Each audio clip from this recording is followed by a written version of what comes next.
The flight was smooth, the first-class cabin quiet, until one moment changed everything. An elderly man politely asked the flight attendant for a simple glass of water for his wife. Her response? A cold refusal, her tone sharp, dismissive, like they didn't belong. Other passengers noticed, whispers spread, but no one spoke up. The flight attendant carried on, unaware that her fate had already been sealed. Because the couple she had just humiliated. They weren't ordinary passengers. They owned the airline. And by the time the plane landed, she wouldn't just be serving drinks. She'd be facing a decision that would end her career forever. Before we start the story, comment below where in the world you're watching from today. And if you enjoy stories like this, don't forget to subscribe so you never miss a new one. The plane was already boarding, and passengers were settling into their seats. Among them, an elderly couple, Edric and Leora Whitmore, walked slowly down the aisle, their hands intertwined as they searched for their seats in the first-class cabin. Edric, dressed in a neatly pressed navy suit, walked with quiet confidence, while Leora, wearing an elegant yet simple cream-colored dress, moved with grace. They weren't in a hurry, nor did they seem out of place, but the way a few passengers glanced at them, as if questioning whether they belonged, didn't go unnoticed. The couple, however, remained composed, unfazed by the silent judgment around them. They reached their seats, 2A and 2B, and carefully placed their small carry-on bags in the overhead compartment. Leora sat down first, sighing softly as she leaned back, her fingers brushing over the armrest. She was tired, and the long hours of travel had left her feeling drained. Edric settled beside her, glancing around before pressing the call button for the flight attendant. He didn't expect trouble. All he wanted was a simple request: water for Leora, who had been feeling slightly dehydrated since their last layover. A few moments later, Mira Rowan, a senior flight attendant, appeared. Her uniform was crisp and her posture was straight, but her eyes held something else, a quiet air of superiority. Mira had worked in first class for years, and in her mind she knew exactly the kind of passengers who typically occupied these seats. Without looking at the couple's tickets, without even considering why they might be sitting there, she had already made a silent judgment. She crossed her arms, waiting. Edric smiled politely, gesturing toward Leora. "Could we have a glass of water, please? She isn't feeling too well." Mira's lips tightened slightly, her posture stiff. "Water will be served with the meal service," she replied curtly, barely looking at them. Her tone wasn't outright rude, but it carried something unspoken, dismissiveness, as if their request was an inconvenience. Edric tilted his head slightly, his face remaining calm. "I understand, but she just needs a small sip. If you could bring a glass now, it would be very kind of you." Mira let out a quiet sigh, as if she had more important matters to handle. "Sir, we have a schedule for a reason. If I bring water to one passenger early, then others will start asking for the same. I'm sure you can wait like everyone else." A few passengers nearby stole glances at the exchange, but no one spoke up. Some shifted uncomfortably in their seats, while others quickly turned away, pretending they weren't listening. Sienna Hale, a junior flight attendant, stood near the galley, watching the scene unfold. She hesitated, her fingers twitching at her sides. But she said nothing. She was new to this position and had learned quickly that questioning Mira Rowan was not a good idea. Leora, sitting beside Edric, touched his hand gently, silently telling him to let it go. She wasn't the type to argue over small matters. But Edric, though patient, didn't believe in allowing people to be treated unfairly. His face remained unreadable as he withdrew his hand from the call button, nodding as if he had accepted Mira's decision. Mira, satisfied that she had ended the conversation, turned on her heel and walked away without another word. Edric leaned back into his seat, his expression giving away nothing. But he reached into his suit pocket and pulled out his phone. Without urgency, without making a scene, he typed a simple message and sent it. Then he set the phone down on the tray table, clasping his hands together as he gazed out the window. Leora glanced at him, her voice soft. "Are you sure you want to handle it this way?" Edric smiled faintly, his voice just as quiet. She'll learn soon enough. The moment had already passed, but something lingered in the air, something Mira Rowan had failed to notice. This wasn't over, not even close.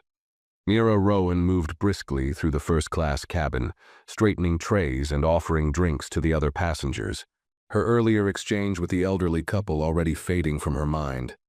In her years of working flights, she had learned how to shut down unnecessary requests quickly. First-class service was about luxury, yes, but it was also about maintaining order. If she started bending the rules for one passenger, she'd be running back and forth the entire flight, and she had no patience for that. At the front of the plane near the galley, Sienna Hale watched Mira with uneasy eyes. She was still new to first class, but something about how Mira handled the situation didn't sit right with her. Water was such a simple request. Would it really have hurt to give them a glass? She hesitated before speaking. "Mira," she said quietly so other passengers wouldn't hear. "Are you sure about that?" The lady looked really exhausted. Mira shot her a sharp look, her irritation evident. "Sienna, let me give you some advice. If you want to last in first class, you need to stop second-guessing how things are done. They can wait like everyone else." Sienna bit her lip, nodding reluctantly, but the uncomfortable feeling didn't leave her. She had seen Mira act this way before, dismissing passengers she deemed unimportant. Usually it was quiet, subtle, in ways that no one would complain about. But this time, something felt different. Meanwhile, Edric Whitmore sat back in his seat, watching the way Mira moved from passenger to passenger, smiling warmly at some while barely acknowledging others. Leora had closed her eyes, trying to rest, but Edric could see the slight furrow in her brow. She wasn't upset, but he knew her well enough to recognize when something had unsettled her. His phone vibrated softly on the tray table. He picked it up, glancing at the screen. Message received. Understood. A faint smile crossed his lips. He turned off the screen and placed the phone back down. There was no need for urgency. The plane was already in the air. The situation would resolve itself soon enough. Mira continued her rounds, stopping by a well-dressed businessman in seat 1C, offering him a drink with a bright, professional smile. "Would you like champagne or a cocktail to start?" she asked smoothly. The man barely looked up from his tablet as he replied, "Just water, please." Without hesitation, Mira nodded. "Of course, sir," she said, pouring a glass from the chilled bottle behind her and setting it gently on his tray. She even added a napkin, ensuring the presentation was perfect. Edric watched the exchange, his expression unreadable. He didn't say a word, didn't even turn to look at Mira, but the message was clear. The moment she had refused him and Leora something as simple as water, claiming it was against protocol, she had unknowingly exposed herself. She wasn't refusing everyone, only them. Leora stirred beside him, opening her eyes slowly. She had heard the businessman's request, heard the smooth way Mira had complied. She didn't react, simply rested a hand on Edric's arm, feeling the quiet strength in him. Sienna, standing a few feet away, had also noticed. Her stomach twisted slightly as she watched Mira move through the cabin with effortless charm, catering to certain passengers while others were barely acknowledged. Before she could stop herself, she took a small step forward and whispered, "Mira, I thought you said water would only be served with the meal." Mira barely spared her a glance. "That's different," she said under her breath. "He's a regular in first class." Sienna's breath caught in her throat. The way Mira said it so casually, as if it was an unspoken rule everyone should understand, made something inside her tighten. She wanted to say more, but she knew it wouldn't make a difference. Mira was senior staff, and questioning her too much could put Sienna's own job at risk. Across the cabin, Edric calmly picked up his phone again. He typed another brief message before setting it down once more. "Make sure the captain is informed. No confrontation. Let her finish her work." Leora exhaled softly, her voice quiet enough that only Edric could hear. "She still doesn't know, does she?" Edric's lips curved slightly. "Not yet." The plane continued soaring through the sky, steady and uninterrupted. But inside the cabin, something had already started shifting, and Mira Rowan had no idea that her time in control was running out. Mira moved through the first-class cabin with confidence, unaware of the quiet storm brewing around her. She had done this job for years, and in her mind, she knew exactly how things worked. Some passengers were worth extra attention, those who flew frequently, those who looked like they belonged. Others, well, they were just filling seats. She didn't look twice at Edric and Leora Whitmore as she continued her routine. In her mind, they had been handled. They weren't troublemakers, just an elderly couple who had probably saved up for this one flight. She had no intention of giving them another second of her time. Edric sat calmly, his hands folded in his lap. He didn't look irritated or impatient. In fact, he looked perfectly at ease. But inside, he was measuring every moment, every choice Mira was making. Leora remained quiet beside him, but he knew she was paying attention as well. A soft ping sounded over the intercom, and a deep, steady voice came through. "Ms. Rowan, please report to the cockpit." Mira frowned slightly, but she didn't hesitate. She straightened her uniform and walked briskly to the front of the plane, disappearing behind the cockpit door. Sienna, who had been watching everything unfold, swallowed hard. Something was happening. Inside the cockpit, Captain Roland Vance turned to face Mira as she stepped inside. His expression was unreadable, but there was a certain weight in his eyes.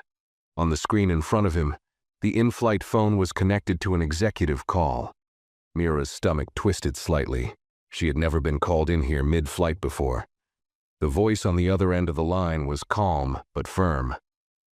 "Ms. Rowan, we received a priority communication regarding your service in first class.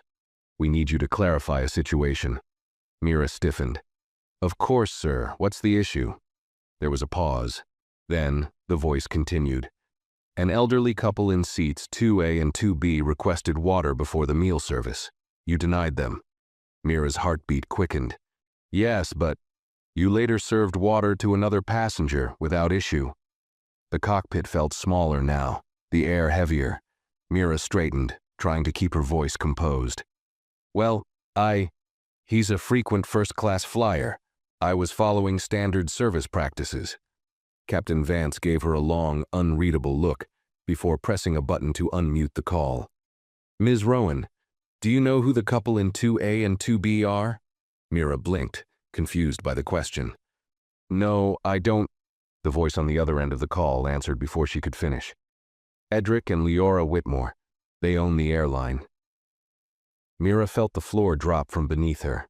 Her mouth went dry.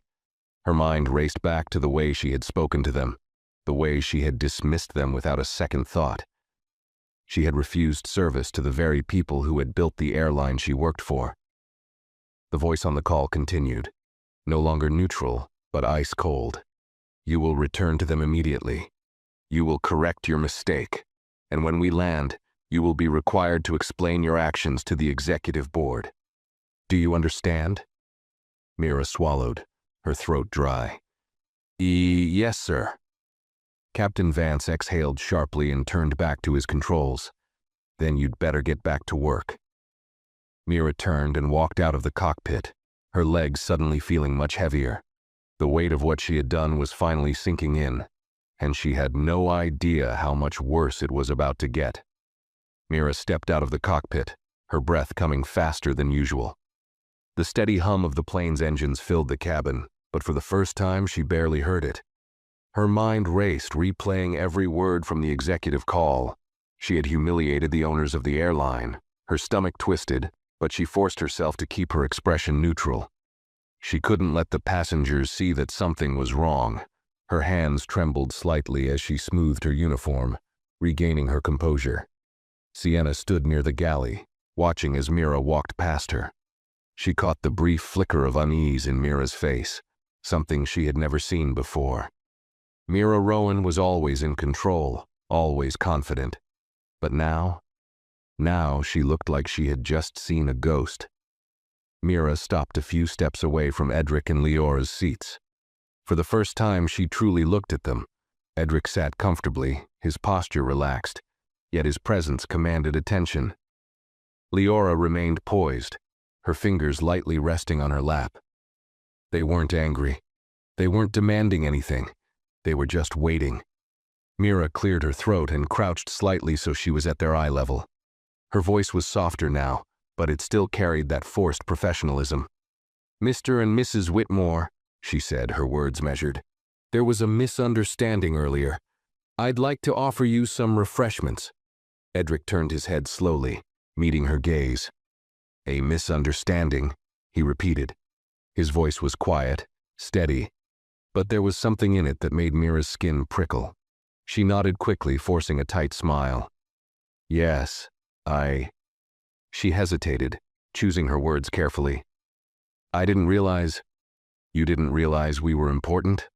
Edric asked, his expression unreadable. Mira's face burned. "No, sir, that's not what I meant.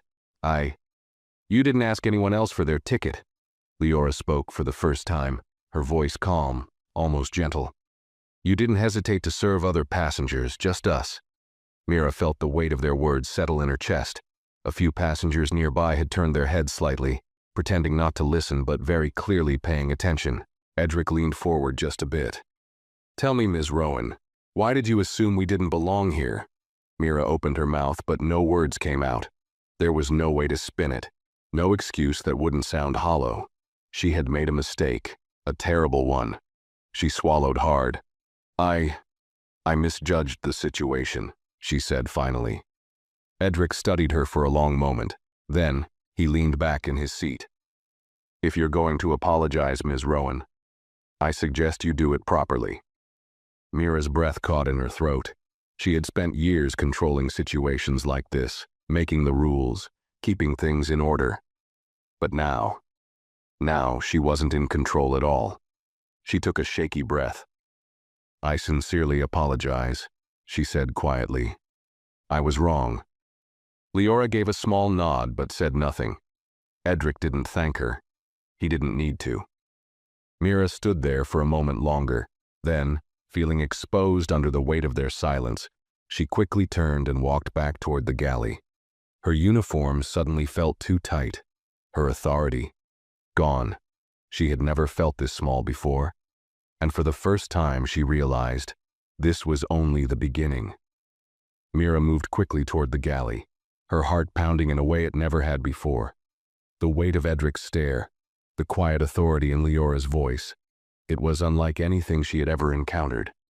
This wasn't a passenger who would raise their voice, demand compensation, or threaten a complaint. No, this was worse. Edric Whitmore had the power to end her career with a single decision, and she had just delivered that decision to his hands. Sienna was still standing near the service station when Mira passed her.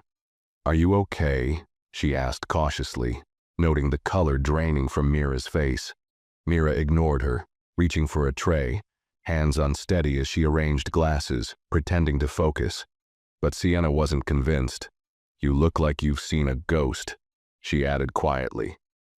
Mira finally exhaled, closing her eyes for a second before muttering under her breath, "I think I just ruined my entire career." Sienna frowned, glancing toward the first-class cabin where Edric and Leora still sat, calm and composed. "What do you mean?" Mira hesitated. She wasn't about to admit what had happened in the cockpit, but she could feel Sienna's gaze pressing her for an answer. Before Mira could say anything, the in-flight phone buzzed sharply. She flinched. Sienna reached for it before Mira could stop her, lifting the receiver. "First-class galley," she said professionally. Then she paused, her eyebrows raising slightly. "Yes, she's here." She held out the phone to Mira. "It's for you." Mira's stomach twisted as she took the receiver. Her voice came out quieter than she intended. "This is Mira Rowan." The voice on the other end was clipped and direct. "Ms. Rowan, the executive team has been briefed. You are to report to the boardroom immediately after landing. Mr. Whitmore has requested a full review of this incident. There will be a disciplinary hearing." Mira felt like the air had been knocked out of her chest. "I..." "Acknowledged?" the voice interrupted. Mira swallowed hard. "Yes. Acknowledged." The call cut off. Her grip tightened around the receiver before she slowly set it back in place. Sienna had been watching closely. What was that about? Mira turned to her sharply.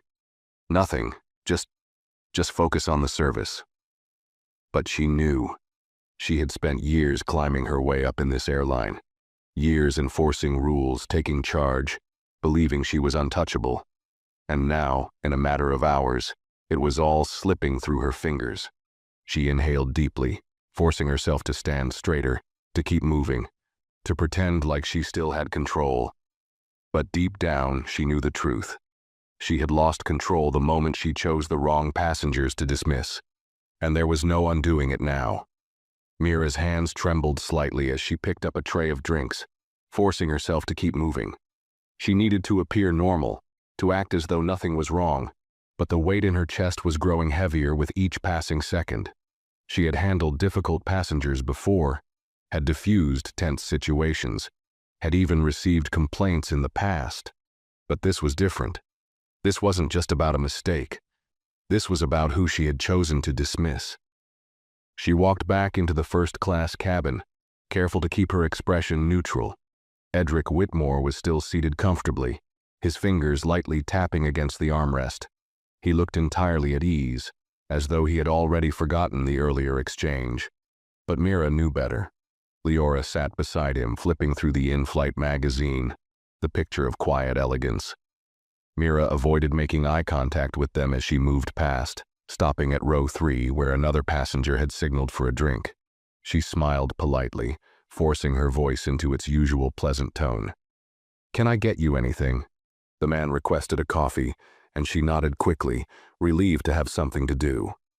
She turned back toward the galley, her mind racing. Passengers were beginning to take notice. Not all of them had seen the earlier exchange, but whispers had started spreading. A woman across the aisle had leaned toward her husband, murmuring under her breath. A man a few rows back kept glancing between Mira and the Whitmores, as if putting the pieces together. Even if she wanted to pretend nothing had happened, it was clear now.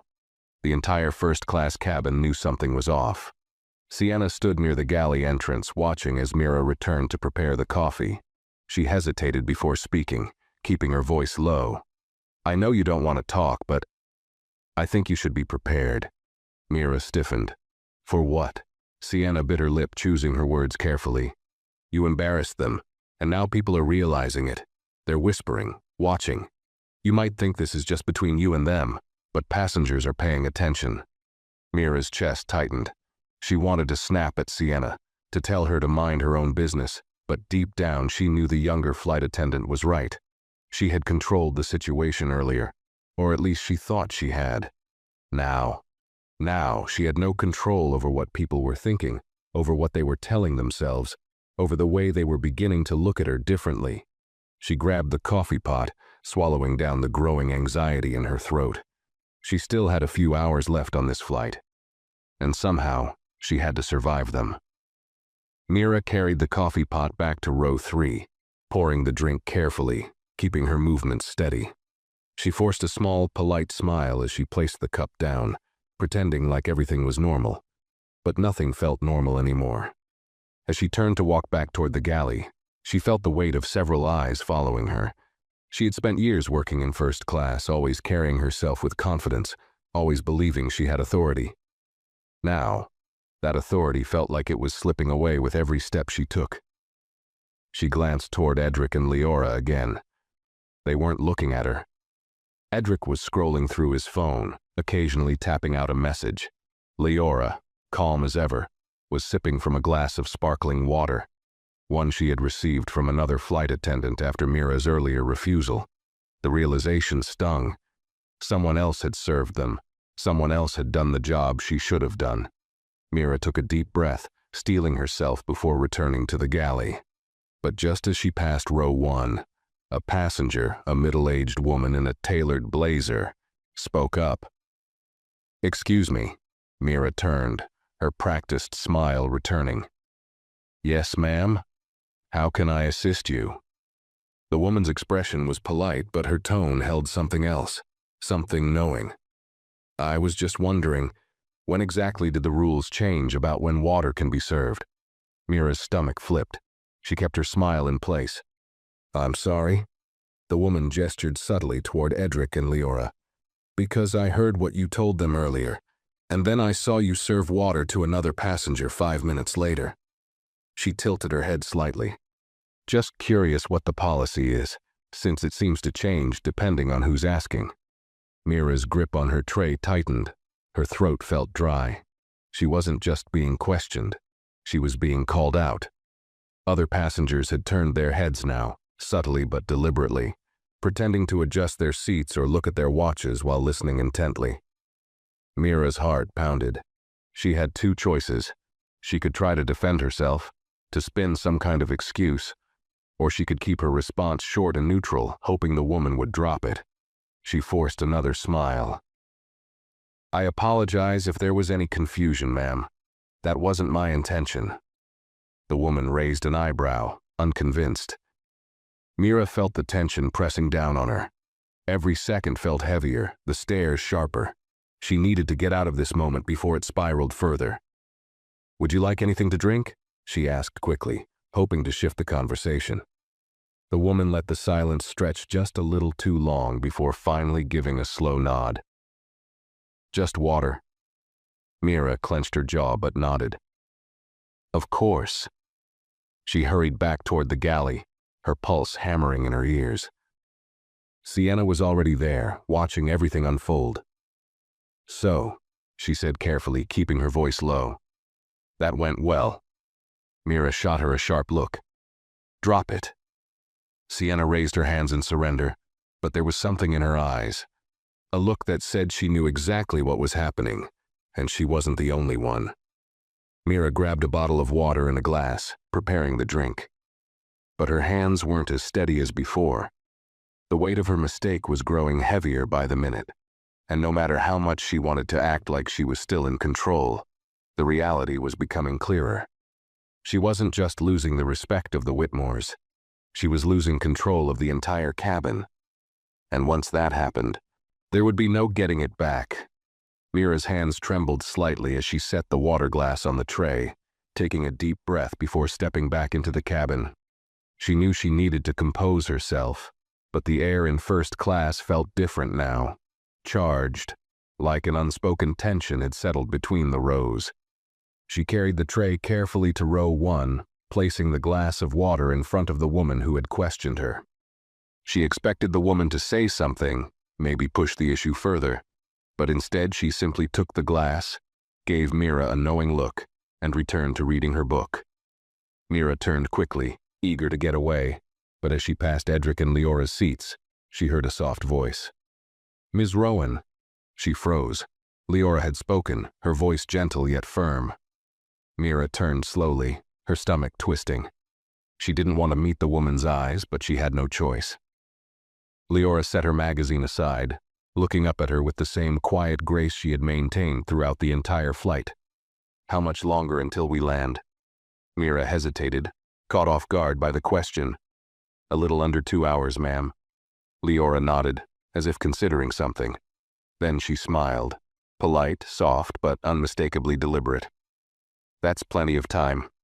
Mira didn't know why, but those words sent a chill through her. Edric, who had been silent, finally spoke without looking up from his phone. Ms. Rowan, do you believe in accountability? Mira's breath caught slightly. She opened her mouth, but no words came out. The way he asked the question, it wasn't an accusation, nor was it said with anger. It was simply a test. She swallowed hard. Of course, sir. Edric finally lifted his gaze to her, and for the first time she saw it, the weight of his presence, the kind of authority that needed no raised voice, no threats. He was a man who had built something, who had spent decades understanding power, influence, and most of all, the way people revealed themselves through their choices. Good, he said simply. Then he returned his attention to his phone, dismissing her with nothing more than silence. Mira stood there for a moment longer, unsure if she should say something, if she should try to salvage what was left. But what could she say? What excuse could possibly make this better? She turned quickly and walked back toward the galley, feeling a prickling heat spread across her skin. She had made plenty of mistakes in her career, had dealt with difficult passengers before, had even received complaints that never amounted to anything. But this was something different. This wasn't a complaint that would be buried under paperwork. This wasn't a misunderstanding that could be explained away. She had treated Edric and Leora Whitmore unfairly, not because of policy, not because of airline rules, but because of a decision she had made, one that was now unraveling her authority in front of an entire cabin of people. And the worst part? She wasn't sure if there was anything she could do to stop it. The in-flight phone rang again. Sienna picked it up this time, her expression tightening as she listened to the voice on the other end. Then she glanced at Mira, hesitating before holding out the receiver. "It's for you," she said, her voice unreadable. Mira's stomach turned. She knew who it would be before she even lifted the phone to her ear. "This is Mira Rowan," she said, her voice barely above a whisper. The response was immediate. "This is Dominic Carter, head of cabin crew operations." Mira squeezed her eyes shut for a brief second. She had never spoken to Dominic Carter directly before. He was 2 levels above her in the airline's hierarchy. Someone who handled serious matters, not minor infractions. He continued without waiting for her response. "Upon landing, you will report directly to the executive boardroom. There will be a formal review of your conduct on this flight, do you understand?" Mira's throat went dry. "Yes, sir." There was a brief silence. Then, his voice dropped slightly, carrying a weight she couldn't ignore. "You should know something, Ms. Rowan. Mr. Whitmore isn't the type to demand punishments." Mira felt a small flicker of hope, but it was crushed by his next words. "He's the type to change policies." Mira's breath hitched. This wasn't just about her anymore. This was about the way she had handled this flight becoming a turning point in airline policy. Dominic Carter continued. "Do not approach the Whitmores again. Your interaction with them is over. The executive team will handle the rest." The call disconnected. Mira lowered the phone slowly, her hands ice cold. Sienna was still watching her. She had heard enough to understand. "Are you—" Sienna started, but Mira didn't let her finish. "I don't want to talk," she snapped, her voice sharper than she intended. She turned away, gripping the edge of the counter as the weight of the situation crashed down on her. For years, she had carried herself with control, had believed she was the one with the authority. Now she wasn't even allowed to speak to the passengers she had wronged. And for the first time in her career, Mira Rowan realized she was completely powerless. Mira stared at the in-flight phone, its silent presence mocking her. Her mind was spinning, but the reality of the situation was settling in quickly. There was no escaping this. No smoothing things over. No filing a simple report and moving on. She had lost control of the flight, of her authority. And now, she was losing control of her own future. Sienna was still watching her from across the galley, her arms crossed, expression cautious. She wanted to say something, that much was obvious. But she knew better than to push Mira when she was in this state. Mira's breath came in slow, shaky exhales. She needed to regain composure. She needed to act like none of this was happening, like she wasn't moments away from a career-ending disciplinary hearing. With rigid movements, she reached for a tray of meal service items, pretending to focus on arranging them, as if she could make herself disappear by keeping busy. Sienna sighed quietly, stepping forward. "You do realize what's happening, don't you?" Mira clenched her jaw. "Not now, Sienna." "No, I think now is the perfect time," Sienna said, her voice careful but firm. "Because you keep acting like this is just a bad passenger interaction, like it's going to go away when we land." Mira's hands tightened around the tray. Sienna exhaled, lowering her voice. "You didn't just insult any first-class passenger, Mira. You dismissed Edric and Leora Whitmore, the people who own the airline." Mira flinched at the words.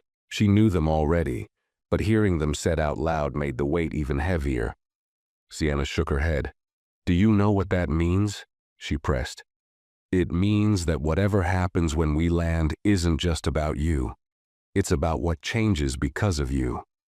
Mira's stomach churned, but she didn't answer. Sienna took another step forward. "I've seen you ignore passengers before. I've seen you make those little choices, the ones where you decide who gets special treatment and who doesn't." She paused, looking at Mira directly. "But this time, you made the wrong choice, and now everyone is watching." Mira's eyes snapped to hers, the tension between them thick and unspoken. Sienna was right. Mira had always been careful, always subtle. But this time she had chosen the wrong people to dismiss, and now the consequences were unfolding in real time. Passengers in first class were whispering. She could feel their stares, the shift in energy. They had seen what happened. They had noticed the inconsistency, the unfairness. And now, even if none of them spoke up directly, they would remember. And if they remembered, they would talk. She had seen it happen before. One viral social media post, one passenger recounting the story to the right person. And suddenly, a minor incident turned into a company-wide scandal. Her chest tightened. She needed to think. She needed a way out of this. Mira pressed her fingers against her temple, inhaling deeply. "I can fix this," she muttered, half to herself. "I can—" "No," Sienna cut in, shaking her head. "You can't." Mira blinked, stunned at the finality in her voice. Sienna's expression was unreadable, but there was something like disappointment in her eyes. "There's nothing you can say to make this better. The decision isn't yours anymore." Mira's breath hitched slightly. She had spent years being the one making decisions, the one controlling how things played out. But now she was just waiting for a verdict. And for someone like Mira, that was the worst punishment of all. The thought made her stomach turn, but before she could respond, another voice came over the intercom. "Cabin crew, prepare for initial descent." The words sent a fresh wave of dread crashing over Mira. She had never wanted a flight to last longer, because once they landed, she would no longer be the one in charge. She would be the one being judged. Mira swallowed hard as the captain's voice faded from the intercom. The weight in her chest grew heavier. Initial descent meant there were less than 30 minutes left before landing. Less than 30 minutes before she would have to step off this plane, walk through the airport, and enter a boardroom filled with executives who were already waiting for her. She had spent years in control of first-class service, setting the rules, deciding who deserved extra attention and who didn't. But now, she was the one who would be evaluated. Every choice she had made on this flight would be picked apart, examined, and used to determine whether she would have a future with this airline at all. Her stomach twisted.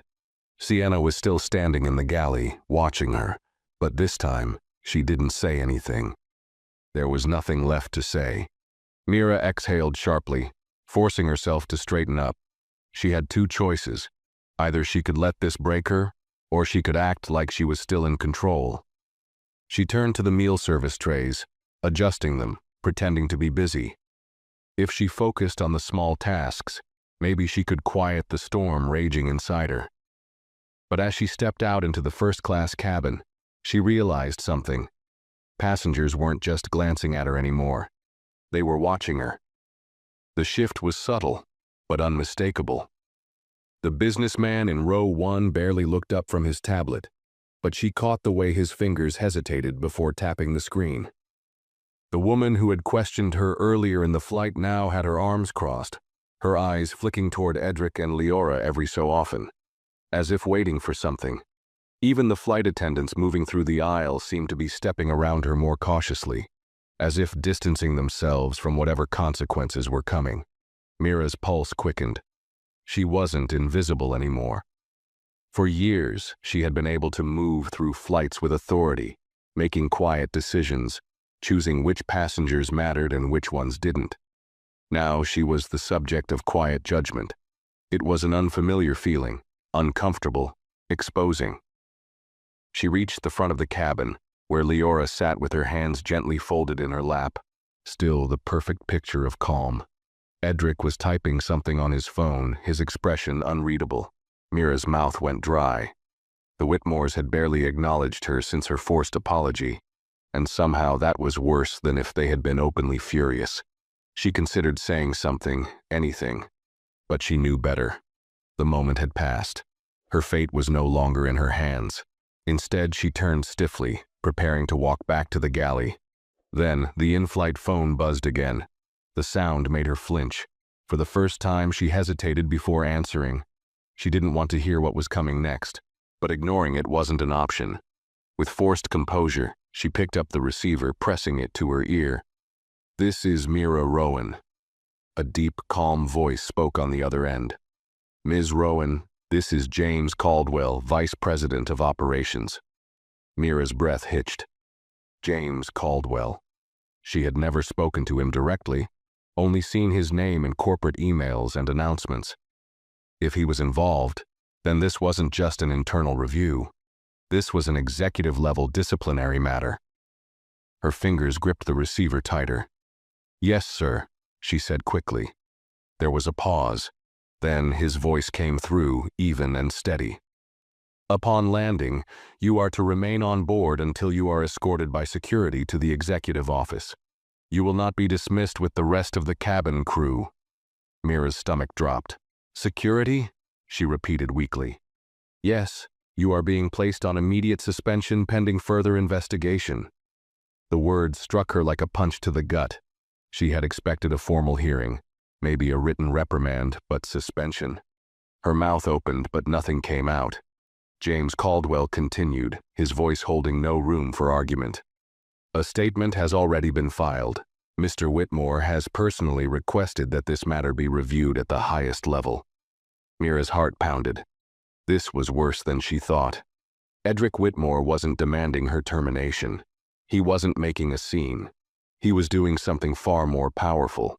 He was making sure that her actions were documented, placed under scrutiny, and used as a case study for change. She could already see the headlines forming in her mind. Stories about biased treatment in first class, about airline employees making silent judgments, about policies being rewritten because of one decision made at 30,000 feet. Her head was spinning. Caldwell's voice cut through the fog in her mind. "Do you understand these instructions, Ms. Rowan?" Mira swallowed hard. Her throat felt tight. "Yes, sir." "Good. We land in 20 minutes." The call ended with a sharp click. Mira lowered the phone slowly, her pulse hammering in her ears. She turned her head slightly, and for the first time, her eyes met Edric Whitmore's. He hadn't looked at her once since their earlier exchange, but now, as the final moments of the flight ticked away, he lifted his gaze and held hers. There was no anger in his expression, no gloating, just quiet, measured authority. And that made it worse, because it meant he had already won. Mira turned sharply, walking toward the galley, her movement stiff and mechanical. She had 20 minutes left in the air, 20 minutes before she stepped off this plane and into whatever fate was waiting for her. And for the first time in her entire career, she was terrified. The final descent began, and the cabin lights dimmed slightly as passengers adjusted their seats, preparing for landing. Mira stood in the galley, gripping the edge of the counter so tightly her knuckles turned white. The cold press of reality settled in her chest, heavier than it had ever felt before. This wasn't just a reprimand. This wasn't just another complaint to be handled in a standard review meeting. This was a reckoning. She inhaled sharply, willing her hands to stop shaking. She needed to keep it together, at least until they landed. No one could see her like this, weak, unraveling. She had always been the one in control, the one deciding the rules. But now she was nothing more than a symbol of everything wrong with the system. The airline executives weren't just looking at her as an employee who had made a mistake. They were looking at her as the example, the case study, the warning. And Edric Whitmore. He hadn't raised his voice. He hadn't demanded an apology. He had done something far worse. He had set something in motion. Mira turned her head slightly, peering out into the first-class cabin. She could still feel the shift in the air, the way passengers were whispering, side-eyeing her when they thought she wasn't looking. Some of them would forget this incident by the time they reached their final destination. But others would talk. They would tell their families, their friends, maybe even post about it online. And once a story like this spread, it would no longer be just about Mira Rowan. It would be about every other moment like this, every unspoken rule, every biased decision made in silence, every time someone had been dismissed for not looking like they belonged. Her pulse quickened at the thought. Sienna was still watching her from across the galley, but this time she didn't say anything. There was no need. The look in her eyes was enough. Mira turned away sharply, unable to face that knowing expression. The final announcement came through the intercom. "Ladies and gentlemen, we are making our final approach. Please ensure your seatbelts are fastened, your tray tables are up, and all carry-on items are securely stowed." Passengers shifted in their seats, adjusting themselves, preparing for the familiar jolt of wheels hitting the tarmac. For most of them, this was just another flight. For Mira, it was the last few minutes of her career as she knew it. Her breath came out slow, uneven. And then, it happened. The plane touched down, a smooth landing, the usual soft gasps of passengers adjusting after the descent, the tension of travel releasing from their bodies. For everyone else, this meant the journey was over. For Mira, it was just beginning. She remained frozen in place, her stomach twisting with each second that passed. She could hear the seatbelt signs ding off, the soft rustling of passengers reaching for their bags, the quiet murmurs of conversation filling the air again. She could almost pretend that this was just a normal landing, until she saw them, the security officers. They were waiting at the front of the aircraft just beyond the door. Two of them, standing stiffly in their uniforms, their eyes fixed on the entrance as if they were waiting for someone. Waiting for her. Mira's body went cold. This wasn't just a suspension. This was an escort. The realization struck hard. She wasn't going to walk off this plane like every other flight attendant, head held high, moving on to her next duty shift. No, she was being removed. Publicly. The murmurs in first class had quieted as well. Passengers noticed.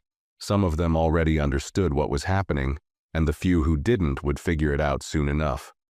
Mira clenched her jaw, trying to keep her expression blank, but her hands wouldn't stop shaking.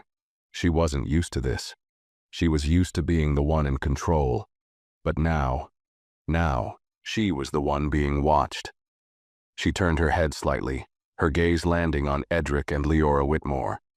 They had not moved. They were still seated, still composed, as if they had known all along how this flight was going to end for her. Edric looked at his watch, not out of impatience, not out of arrogance, just a quiet confirmation that things were moving as they should. Leora's eyes met Mira's. For a second there was no tension, no hostility, just understanding. And that was somehow worse. Mira wanted them to be angry, to be demanding, to be loud. She wanted something that she could fight back against, something she could explain away. But this was justice moving forward without her. Mira sucked in a breath, bracing herself. She had no choice now. The doors of the aircraft opened. Passengers in first class slowly stood, some of them sneaking glances at her, others pretending not to notice, though their curiosity was clear. Mira remained in place. She knew what was coming. One of the security officers stepped forward, stopping just beside her. His voice was calm, professional. "Ms. Rowan, please come with us." The final confirmation. This wasn't a request. Mira's chest tightened, but she nodded stiffly. Without a word, she stepped forward, walking past rows of passengers who had once seen her as someone with authority. Now, they saw her as someone who had lost everything. She walked down the aisle, her steps forced and rigid. No one stopped her. No one spoke up for her. And as she stepped off the aircraft, leaving the first-class cabin behind, she realized something. It had never been about the water. It had never been about a single mistake. It had always been about the choice she made, and the people she made it against. And now, she would have to live with that choice forever. Mira stepped into the jet bridge, the cold artificial air hitting her like a slap. The distant hum of the airport buzzed through the walls, but inside, it was silent. Uncomfortably so. The security officers flanked her on either side, walking in sync with her stiff, measured steps. She had always walked through airports with confidence, wearing her uniform like a badge of authority. But now she felt like a prisoner being marched to sentencing. Her mind raced. There had to be a way out of this, a way to spin the story, to downplay what had happened, to salvage what was left of her career. Maybe if she presented it as a misunderstanding, maybe if she showed that she had been following protocol. But deep down, she knew. This wasn't about protocol. This wasn't about whether she had followed airline policy. This was about how she had used her authority. And now, the people who had given her that authority were taking it away. The doors at the end of the jet bridge slid open, revealing the terminal. Mira's breath hitched when she saw them. 2 airline executives waiting just beyond security clearance. One of them, a tall man with silver-streaked hair and a sharp suit, James Caldwell, Vice President of Operations, stood with his hands clasped in front of him. He didn't need to say anything for Mira to understand. This was no longer just an internal review. Next to him stood Dominic Carter, head of cabin crew operations. His expression was unreadable, but Mira could already tell. He wasn't here to listen to excuses. Passengers from the flight had begun filtering into the terminal behind her, some of them catching sight of the scene unfolding in front of them. She saw a few murmuring to each other. Some had already pulled out their phones.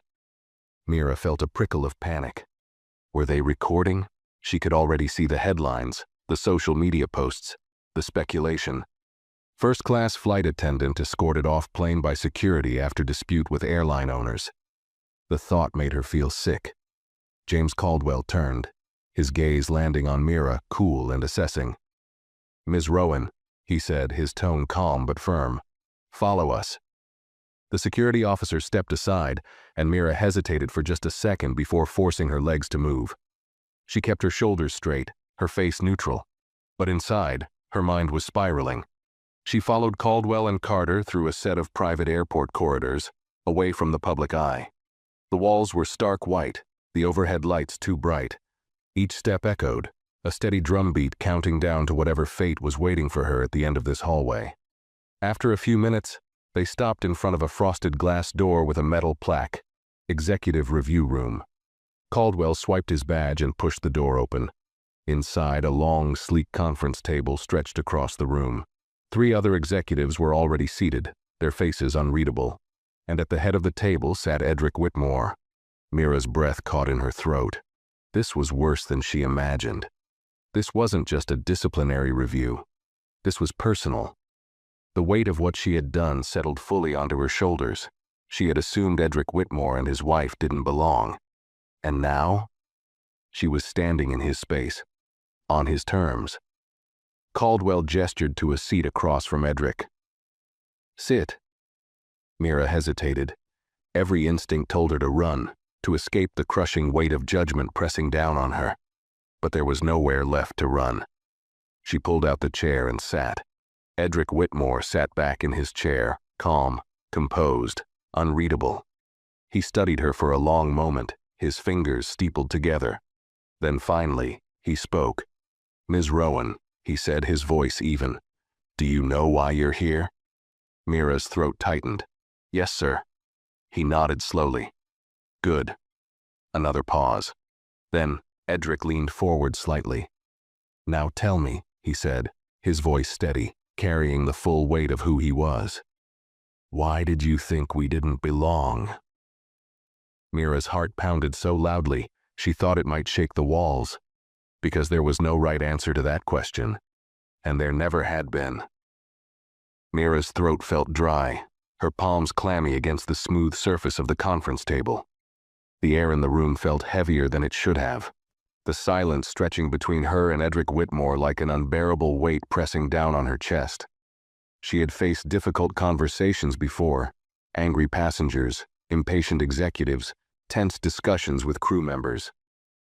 But never had she sat across from a man who could single-handedly determine her entire future with just a few words.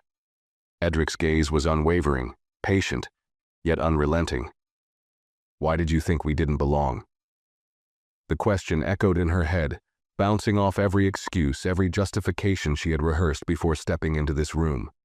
But none of them fit, because there was no reasonable explanation, none that wouldn't make her look worse than she already did. Mira swallowed hard, her fingers tightening around the hem of her uniform skirt. She glanced around the room, searching for anything, anyone, who might ease the unbearable tension sitting on her shoulders. James Caldwell and Dominic Carter sat on either side of Edric, both waiting, their faces unreadable. The three other executives, whose names she barely knew, observed her in silence. But the worst part? Leora Whitmore was there too. She sat a few seats down, elegant as ever, her fingers lightly resting against a white ceramic cup of tea, which someone had placed in front of her. Unlike Edric, she wasn't looking at Mira with scrutiny. No, her expression was something far worse. Disappointment. Mira forced herself to answer. I didn't mean... Edric lifted a hand slightly, stopping her before she could dig a deeper hole. Let's be clear, Ms. Rowan, he said, his voice level. I'm not asking for corporate buzzwords or a carefully rehearsed explanation. He tilted his head slightly. I'm asking for the truth. Mira's heart pounded.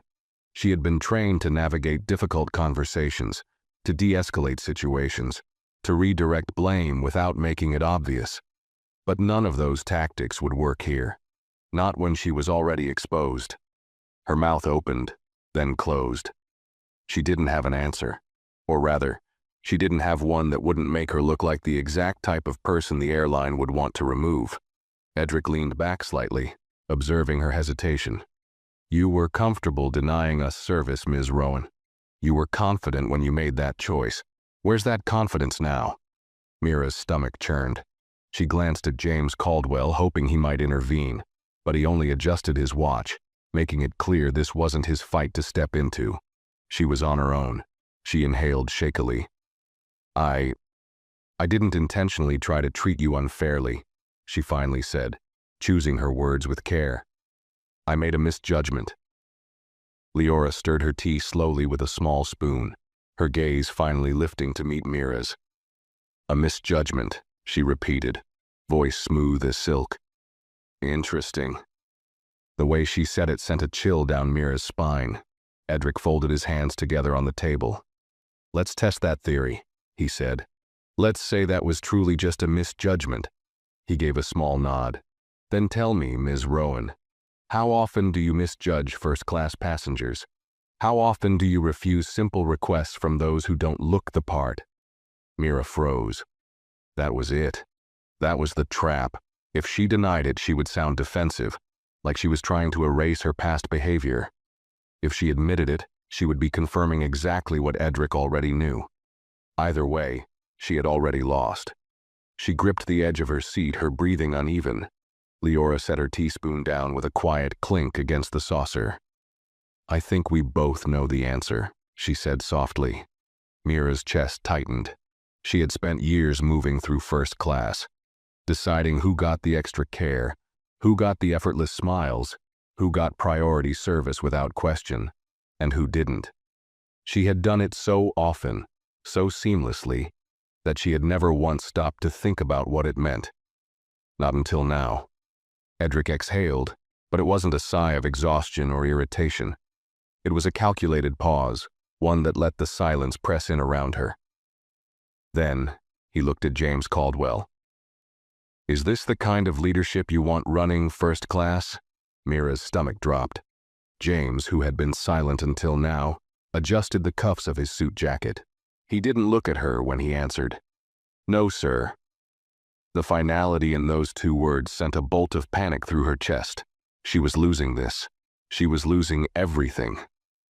Mira straightened slightly, her voice shaking as she forced out, I understand that I made a mistake, but You didn't make a mistake, Edric interrupted, his voice like steel.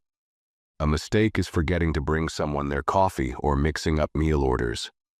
He leaned in slightly. What you did was a choice. The words sliced through her. A choice. She felt her breath hitch, her composure slipping further with every second that passed. Leora's voice cut through the tension, soft but firm. "What you did to us today, Ms. Rowan. We have experienced that kind of treatment before." She tilted her head slightly. "But I wonder, if we hadn't been the owners of the airline, would you have ever given it a second thought?" Mira didn't have an answer, and that was answer enough. Another beat of silence passed before Edric leaned back in his chair, exhaling through his nose as if the conversation had gone exactly how he expected it to. He turned to James Caldwell. "She's done here." Mira's blood went cold. Caldwell nodded, his expression unreadable.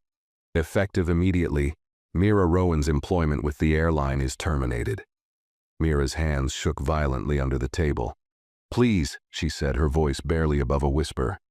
"Isn't there?" "There's nothing else to say," Edric said simply. Mira's breath shuddered. Leora took a final sip of her tea before placing the cup down gently. "I suggest you take some time to think about what kind of person you've chosen to be," she said. And with that, she stood up. Edric followed, buttoning his suit jacket as he turned toward the door. The rest of the executives followed. Mira sat completely frozen, her mind spiraling, watching as the people who held her fate in their hands walked away without a second glance. She wasn't just fired, she was irrelevant. The door clicked shut behind them, leaving her alone. No job, no title, no control. For the first time in her life, Mira Rowan was nobody. Mira sat frozen in the empty boardroom, staring at the spot where Edric and Leora Whitmore had been sitting just moments ago. The silence in the room was suffocating. The echo of their final words rang in her head, each syllable heavier than the last. She was done. Fired. Not reprimanded. Not suspended. Fired. She had always believed she was untouchable. She had thought she knew the unspoken rules of first-class service, the way things worked, the silent hierarchy that had always existed. But today, she had been the one who was dismissed.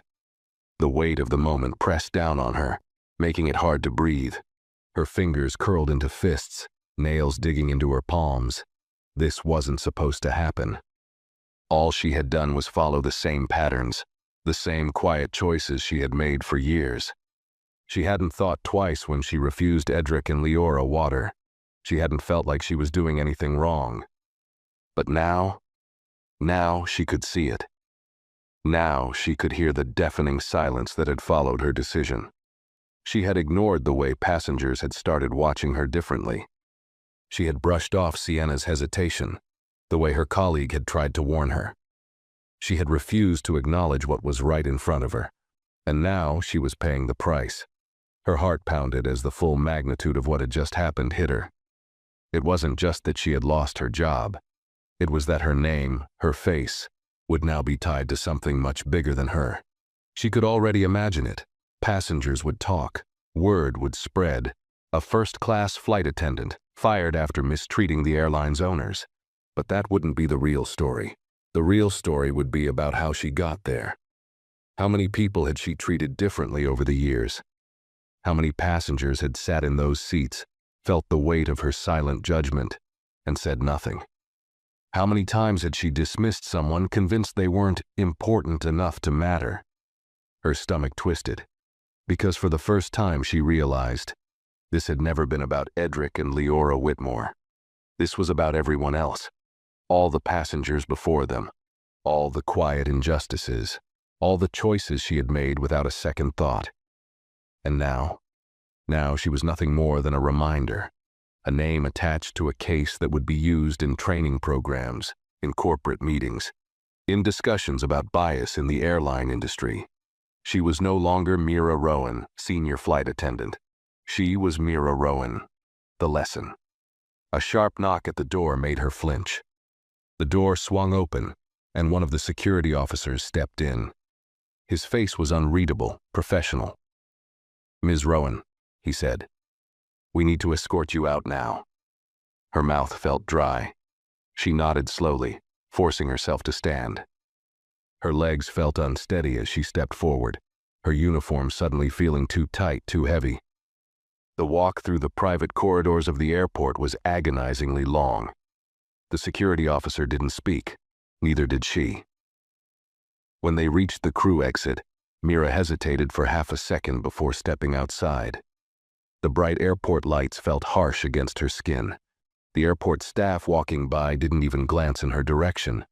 She had been a presence before, someone passengers relied on, someone crew members looked to for direction. Now, she was just another face in the crowd. No uniform, no authority, no job. Just Mira Rowan, another person walking out of an airport. She turned her head slightly, her eyes landing on a large digital display board near the terminal entrance. A new announcement had just been posted. Whitmore Airlines implements new first-class service policy. Stricter bias training for all cabin crew effective immediately. Mira's breath caught in her throat.